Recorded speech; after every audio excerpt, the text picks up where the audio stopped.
मैं doctor PK. Verma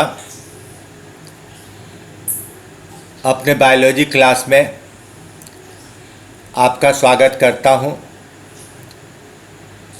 आज हम लोग क्लास 12 के सीबीएसई सिलेबस में चैप्टर 3 ह्यूमन रिप्रोडक्शन प्रारंभ करेंगे। चैप्टर का प्रारंभ हम लोग मेल रिप्रोडक्टिव सिस्टम से करेंगे। तो मेल में किडनी के आगे एक जोड़े टेस्टिस का निर्माण होता है जो इसके प्राइमरी सेक्स ऑर्गन कहलाते हैं। भ्रूण अवस्था में ही ये दोनों टेस्टिस पेट में एब्डोमेन में नीचे उतरते हुए शरीर के बाहर स्क्रोटल सैक में प्रवेश कर जाते हैं। स्क्रोटल सैक और पेट यानी एब्डोमेन के बीच एक पतला सा रास्ता बन जाता है जिसे इंग्विनल कैनाल कहा जाता है। इससे होकर टेस्टिस को अपनी जगह पर लटकाए रखने वाला मसल्स का एक जोड़ा बैंड जिसे मेजोर्कियम कहा जाता है वह गुजरता है और उसके साथ साथ भाषा डिफरेंशिया नाम की स्पर्म नली वह गुजरती है। आर्टरी वेन और नर्व भी जुटे रहते हैं। तो आर्टरी वेन नर्व भाष डिफरेंस मेजोर्कियम ये सब मिलकर इंग्विनल कॉर्ड कहलाते हैं। अब अंदर में एब्डोमेन में सेमिनल वेसिकल नाम की रचना पाई जाती है।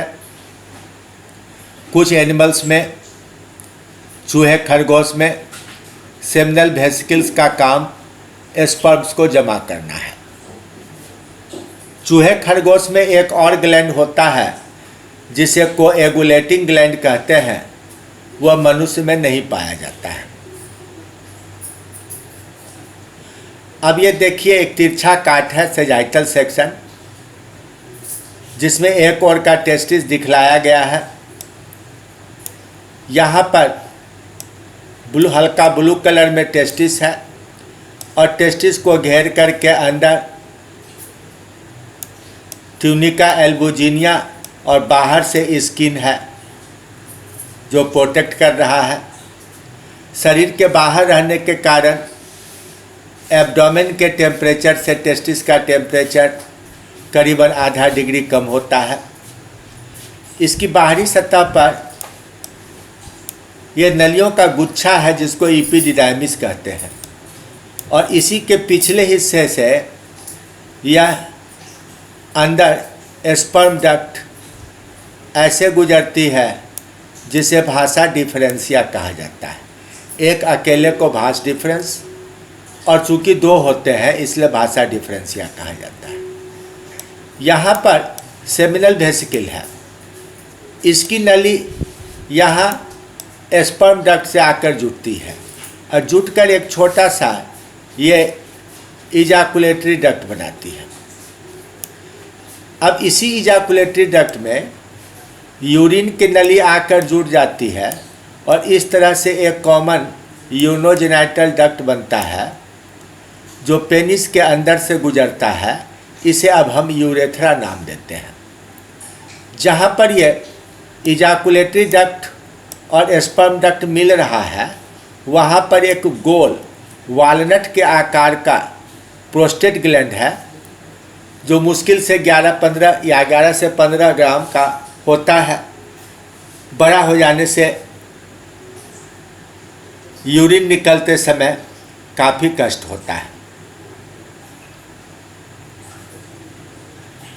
अब उसी डायग्राम को अलग से दिखलाया गया कि सबसे बाहर यहाँ पर ये स्किन का फोल्ड है और ट्यूनिका एल्बुजिनिया है अंदर से टेस्टिस कई छोटे छोटे चैम्बर में बटा हुआ है और हर चैम्बर में बहुत सारे कुंडलित क्वाइल बनाते हुए करीबन 10,000 स्पर्म बनाने वाली नलियाँ यानी सेमिनिफेरस ट्यूब्यूल्स पाई जाती हैं।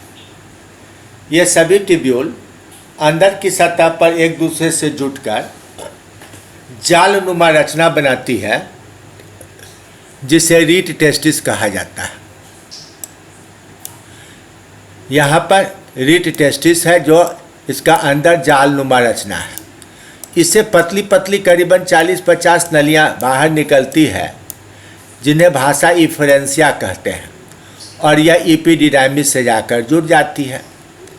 अब इपिडिडाइमिस का सबसे अगला हिस्सा, यह हिस्सा उसका हेड यानी कैप्यूट इपिडिडाइमिस, बीच का हिस्सा यह उसका बॉडी यानी कॉर्पस इपिडिडाइमिस और पीछे का हिस्सा यह टेल यानी काउडा इपिडिडाइमिस है और यहाँ से भाष डिफरेंस अंदर की ओर गया।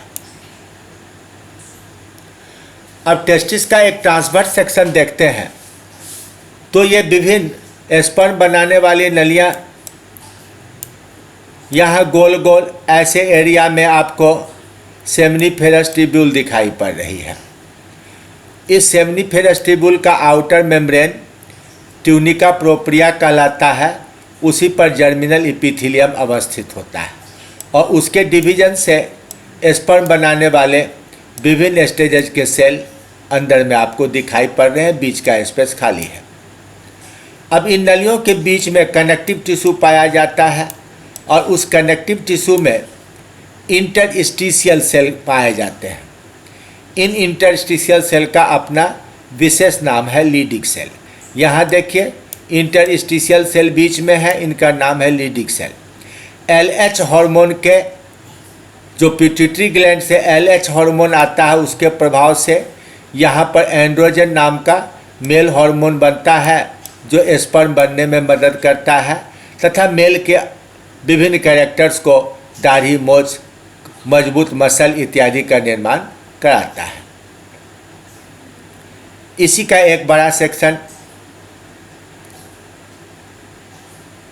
अब टेस्टिस के विभिन्न अंगों का काम क्या है, तो अभी हमने कहा कि इंटरस्टिशियल सेल जिसका नाम लीडिक सेल है वह LH हार्मोन के कंट्रोल में एंड्रोजन यानी मेल हार्मोन टेस्टोस्टेरॉन बनाता है। अब LH का मेल के केस में एक दूसरा नाम हो गया इंटरस्टिशियल सेल स्टिमुलेटिंग हार्मोन यानी ICSH। अब यह एंड्रोजन और एक दूसरा पिट्यूटरी का हार्मोन FSH, ये दोनों मिलकर स्पर्मेटोजेनेसिस को नियंत्रित करता है। टेस्टिस से लगभग आधा मिलीलीटर सिक्रीशन निकलता है जिसमें स्पर्म सस्पेंडेड होते हैं। अब मैमल के टेस्टिस में सेमिनिफेरस ट्यूब्यूल के अंदर जहाँ तहाँ बड़े आकार के कुछ सेल्स होते हैं जिनको सर्टोलाई सेल कहा जाता है। इसकी सतह पर स्पर्मेटिड्स चिपक जाते हैं और वहीं पर उनका डिफ्रेंसिएशन होता है स्पर्मेटोजोआ में यानी टेल इत्यादि का विकास होता है। इसलिए इसको नर्स सेल माना जाता है, पालने पोसने वाला सेल माना जाता है। अब कभी स्पर्म काफ़ी बन जाए लेकिन वह डिस्चार्ज नहीं हो तो ऐसी स्थिति में इनहिबिन नाम का एक हार्मोन सर्टोलाई सेल से उत्पन्न होता है और पिट्यूटरी ग्लैंड को FSH बनाने से रोक देता है। तो यह FSH के निर्माण को इनहिबिट करता है, इसलिए इनहिबिन नाम रखा गया।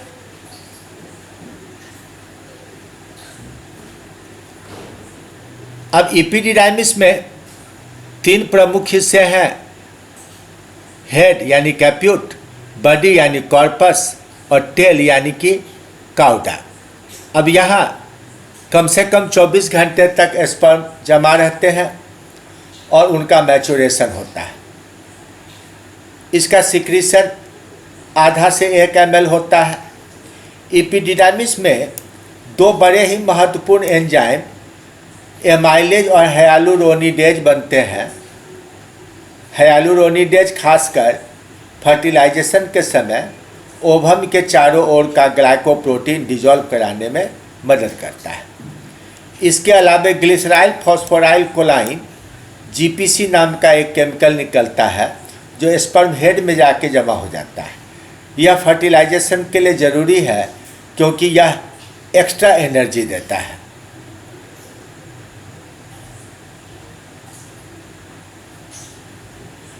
अब सेमिनल वेसिकल में माइस और रैबिट में स्पर्म जमा होते हैं, लेकिन मनुष्य में स्पर्म जमा नहीं होता है।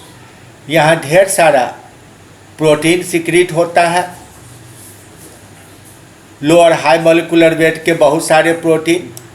दो विशेष प्रकार के प्रोटीन की चर्चा सभी किताबों में हुई है, एक है कोएगुलेज और एक है वेसिकुलेज। इस कोएगुलेज प्रोटीन के कारण जब सीमेन डिस्चार्ज होता है तो वह जम जाता है और 5 से 10 मिनट के अंदर फिर वह लिक्विफाई करता है। वेसिकुलर सिक्रीशन में फ्रक्टोज काफ़ी अधिक मात्रा में पाया जाता है। यह ऑक्सीडाइज होकर के स्पर्म को एनर्जी देता है। अब प्रोस्टेट ग्लैंड जो हमने चर्चा किया कि इजाकुलेटरी डक्ट और यूरिनरी डक्ट के जॉइंट पर यह पाया जाता है। यह बड़ा कड़ा फाइब्रस ग्लैंड है, गोल वॉलनट के आकार का, जिसका भार औसत 11 ग्राम है। इसके अंदर 40-50 फॉलिकल होते हैं और ढेर सारा एंजाइम यह बनाता है।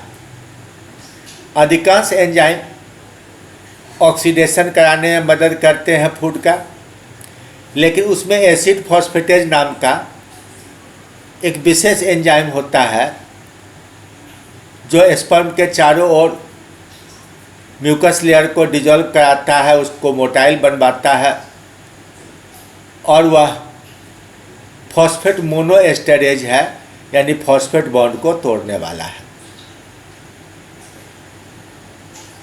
अब जो सभी तरह के अंगों के सिक्रीशंस हैं, टेस्टिस का आधा ml, इपिडिडाइमिस से आधा या 1 ml, सेमिनल वेसिकल से 4-5 ml और प्रोस्टेट से लगभग 1 ml, ये 6-6.5 ml 4 दिन के परहेज के बाद जो प्राप्त होता है उसके मिश्रण को सीमेन कहा जाता है। मैक्सिमम इसका 30% पार्ट स्पर्म का होता है और बाकी सब सेमिनल वेसिकल का सिक्रीशन, प्रोस्टेट का सिक्रीशन इत्यादि पाया जाता है। अब बाहरी नली यूरेथ्रा पेनिस नाम की रचना से अंदर ही अंदर गुजरती है। इसकी दीवार में कुछ काउपर्स ग्लैंड पाए जाते हैं जो एल्बुमिन का सिक्रीशन करते हैं। पेनिस एक मस्कुलर स्ट्रक्चर है जिसमें सबसे आगे गोल हिस्सा ग्लांस पेनिस कहलाता है। उसके ऊपर स्किन का एक कवर होता है जिसे प्री प्यूबिस या फोर स्किन कहते हैं। फोर स्किन या प्रीप्यूस। मुस्लिम्स में जहाँ सरकमसीजन खतना जैसा क्रिया होती है वहाँ इसी फोर स्किन को काटकर अलग कर दिया जाता है। अब देखिए, कॉर्पस कैवर्नोसम और कॉर्पस स्पॉन्जियोसम, ये दो स्पॉन्जी टिश्यू पेनिस के अंदर पाए जाते हैं। ट्रांसवर्स सेक्शन में देखिए, कॉर्पस स्पॉन्जियोसम और कॉर्पस कैवर्नियोसम यहाँ बने हुए हैं। इसके बीच से ब्लड की नली गुजर रही है। तो सेक्सुअल एराउजल के समय में ब्लड प्रेशर बढ़ जाता है। जितना ब्लड अंदर आता है उतना बाहर नहीं निकल पाता है। इसके कारण यह पूरा का पूरा टिश्यू फूलने लगता है और यह स्ट्रक्चर लंबा और मोटा होने लगता है। यूरेथ्रा के चारों ओर का टिश्यू भी स्पॉन्जी है, यह भी फूल जाता है। ब्लड की कई नलियां और हैं। डॉर्सल साइड में दोनों तरफ आर्टरी और बीच से वेन है। तो इस तरह यह एक इरेक्टाइल स्ट्रक्चर है जिसकी मदद से स्पर्म फीमेल जेनाइटल डक्ट के अंदर डिस्चार्ज किया जाता है। तो नेक्स्ट सेशन में हम लोग फीमेल जेनाइटल सिस्टम का अध्ययन करेंगे। Good luck.